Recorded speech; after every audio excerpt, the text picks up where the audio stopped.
Ce travail s'appelle The Perfectly Optimal Shape.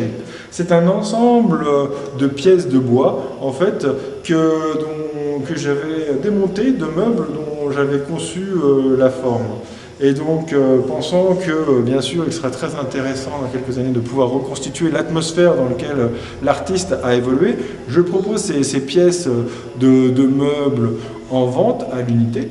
Et comme je trouve que certaines formes sont plus intéressantes que d'autres, j'ai décidé de faire des prix qui étaient variables en fonction de la longueur et de la largeur.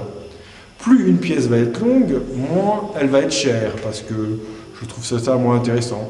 Et plus elle va être large, plus elle va être chère. Donc j'ai fait une petite formule mathématique toute simple, qui est indiquée sur les certificats. Donc le prix de l'œuvre est indiqué par la formule suivante.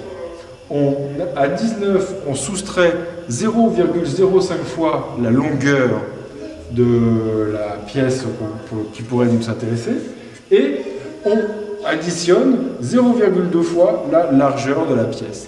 Voilà. Et donc aussi le prix est défini par la forme de l'œuvre et d'une certaine façon, voilà, parce que pensait l'artiste qui était le plus intéressant. Donc ce travail s'appelle The Perfectly Optimal Shape, la forme optimale parfaite.